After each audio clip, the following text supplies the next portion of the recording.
Today we're talking with Sandi Zimmerman, Chairman of the Board for Metrolist. And Sandi, thanks for being with us. Glad you're here. Thanks, Dan. Good to see you again. We all know about, or at least if you're a real estate agent and you're in the business, what Metrolist can provide agents. But what if you're an online buyer and you want access to Metrolist? What could they do?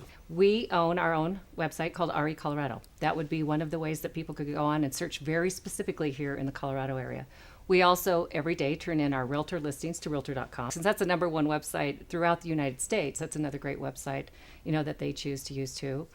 We have 3,800 people just right here with Metrolist that have their own IDX websites that they've created themselves. Right. So they also, that's another great way to get that to their buyers or their sellers and get information out to them that they may be wanting to get to them. When I was building my website, I wanted to have listings on my website, so I got a third-party provider to give me IDX listings. Correct. But for people who don't know what IDX is, can you explain? Well, IDX stands for Internet Data Exchange. And basically what that does is it does gives you exactly what you said, the opportunity for you to display other brokers' listings on your website. And the advantage to you is both your sellers, it's in another place, they love that, to your buyers, they can search there and be able to go on and see that.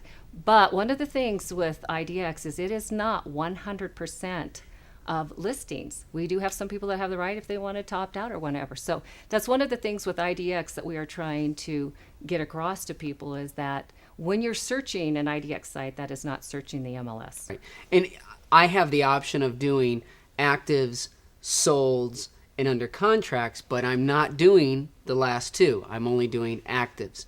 So everybody's IDX package can be a little bit different. You can create that package however you want it. And Right. there are people who want to do just active like you are, but we are the only MLS right now that does have under contracts and solds.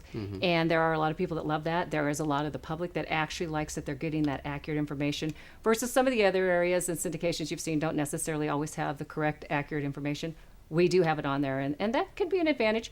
But the great thing about your website is you can create it how you want it to be. But there's some new rules in place regarding IDX and what you can and cannot do. Is that right? That is correct. In our new rules, you may not say search the MLS. You may say search IDX MLS, but we don't want to misconstrue to the public that they think they're searching the MLS when they're not in searching 100% of the MLS. And that's the reason that the rules have gone into place. Since I get my services from a third-party provider, are they already in compliance with this ahead of time? They have already all been told exactly what's going to be happening, when it needs to be done by. We have sent out letters to all of them and letting them know what the changes are and when that has to be done.